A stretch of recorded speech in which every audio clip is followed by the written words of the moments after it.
Sa gitna ng masukal na agubatan ng Sierra Madre, nakatayo ang isang mansyon na gawa sa marmol na pag-aari ni Gobernador Severino Malvar.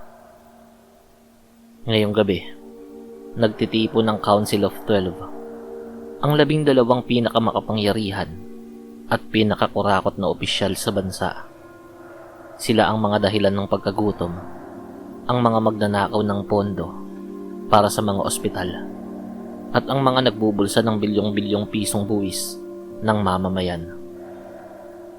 Ngunit sa gitna ng kanilang tawanan at pagtagay ng mamahaling wine, may isang politikong tahimik na nakaupo sa dulo ng mesa. Si Congressman Loloy Alcacid. Si Loloy ay kilala bilang piping saksi. Hindi siya nakikihalubilo sa ingay, ngunit laging naroon sa bawat pirmahan ng maanomalyang kontrata. Ang hindi nila alam, si Loloy ay hindi tao. Siya ay isang aswang na mandirigma mula sa sinaunang lahi ng mga tagatubos na nagkubli sa anyo ng isang politiko upang linisin ang lipunan mula sa loob. Loloy, bakit hindi ka kumakain? Malakas na tanong ni Senador Gardo, ang lalaking nagnakaw ng pondo para sa mga magsasaka. Masyado kang seryoso. Ang sarap nitong steak. Galing pa sa Japan yan. Dahan-dahang itinaas ni Loloy ang kanyang paningin. Ang kanyang mga mata, na dati ay kulay kape, ay unti-unting naging mapulang tila baga. Busog na ako sa panonood sa inyo. Gardo, busog na ako sa baho ng inyong mga kaluluwa. Biglang namatay ang mga ilaw. Ang tanging liwanag na natira ay ang malamlam na sinag ng kabilugan ng buwan na tumatagos sa malalaking bintana. Anong nangyayari? Sigaw ni Gobernador Bino. Mula sa dilim, narinig ang isang tunog na nagpatindig ng balahibo ng lahat. Ang pagkabitak ng buto at ang pagkapunit ng tela. Si Loloy ay nagsimula ng magbago. Ang kanyang barong Tagalog ay napunit, habang ang kanyang likod ay bumabaluktot. Lumalabas ang mga pakpak na tila balat ng paniki, pero kasing talim ng labaha. Ang kanyang mga kuko ay humaba ng 6 na pulgada, nangingitim at kasing tibay ng asero. Ang unang sumubok lumaban ay ang mga armadong bodyguard ni Senador Gardo. Pumasok sila sa silid na may dalang mga assault rifle. Paputukan nyo! Sigaw ni Gardo. Ngunit ang aswang na si Loloy ay mabilis pa sa kidlat. Sa isang kumpas ng kanyang pakpak, lumikha siya ng isang malakas na hangin na nagpataob sa mga lamesa. Bago pa makakalabit ng gatilyo ang mga gwardya, nasa likuran na nila si Loloy. Sa isang mabilis na pag-atake, ginamit ni Loloy ang kanyang mahabang dila na may mga tinik na kasing talim ng balisong upang laslasin ang lalamunan ng 3 gwardya ng sabay-sabay. Ang dugo ay tumalsik sa mukha ni Senador Gardo. Oo, wag. Parang awa mo na. Pagsusumamo ni Gardo habang paatras na gumagapang. Nakinig ka ba sa paghingi ng awa ng mga batang namatay dahil walang gamot sa ospital na ninakawan mo? Ang dumadagundong na boses ni Loloy na tila galing sa ilalim ng lupa. Itinaas ni Loloy si Gardo gamit ang isang kamay. Gamit ang kanyang matatalim na kuko, dahan-dahan niyang binuksan ang dibdib ng senador. Hindi niya ito pinatay agad. Nais niyang maramdaman ng kurakot na opisyal ang bawat sakit. Inilabas niya ang itim na puso ng senador at dinurog ito sa harap ng natitirang mga politiko. Nagpulasan ng iba pang mga politiko.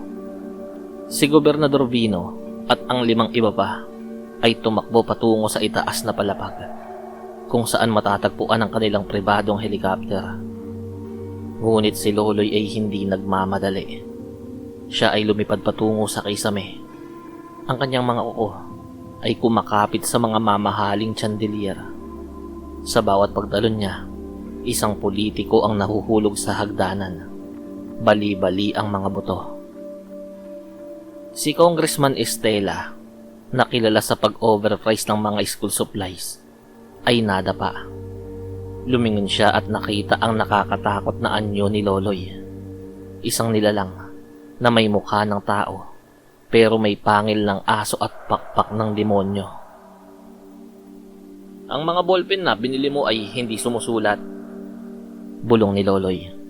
Pero ang kuko ko, kayang sumulat sa balat mo. Sa isang iglap, tinalon ni Loloy si Estela. Ang bawat kalmot ay tila isang latay ng katarungan. Iniwan niya itong nag-aagaw buhay sa gitna ng mga nagkalat na pera. Nadala nito sa bag nito. Nakarating si Gobernador Vino sa rooftop. Nandoon na ang kanyang helicopter. Ang propeller ay umiikot na ng mabilis. Ngunit bago siya makasampa, isang malakas na impact ang nagpayanig sa buong roof deck. Nakalapag si Loloy sa harap ng helicopter. Ang hangin mula sa propeller ay nagpapakislap sa kanyang mga pulang mata. Dito na magtatapos ang iyong termino, Gobernador. Wika ni Loloy. Naglabas si Vino ng isang gintong baril, isang revolver na may bala na gawa sa pilak. Alam ko kung ano ka, Loloy. Pinaghandaan ko ang araw na to. Nagpaputok si Vino. Sapul si Loloy sa balikat. Umungol ang aswang dahil sa sobrang sakit. Ang pilak ay tila apoy na tumutunaw sa kanyang laman. Ngunit imbes na umurong, mas lalong nag-alab ang galit ni Loloy. Alam ko, ang pilak na yan ay galing din sa nakaw. Walang bisa ang sandata ng masama laban sa itinakda. Sa isang malakas na sigaw na yumanig sa buong kabundukan, tinalon ni Loloy ang helicopter. Gamit ang kanyang higanting mga pakpak, binalot niya ang buong sasakyan. Ang kanyang mga kuko ay bumutas sa metal na parang papel. Hinila niya palabas ang piloto at itinapon yun sa bangin bago niya hinarap ang nangangatog na si Vino. Maawa ka. Ibabalik ko lahat ng pera. Ibibigay ko sa mga mahihirap. Hiyaw ni Vino. Huli na ang lahat para magsisi. Ang kaba ng bayan ay hindi nababayaran ng mga pangako. Ginamit ni Loloy ang kanyang huling lakas upang itulak ang helicopter patungo sa gilid ng gusali. Kasama si Vino na nakakulong sa loob. Sa isang malakas na pagsabog, nagliyab ang mansyon at ang sasakyan. Ang apoy ay nagsilbing sulo sa madilim na gabi. Isang simbolo ng paglilinis. Nang sumikat ang araw, ang mansyon ay abo na lamang.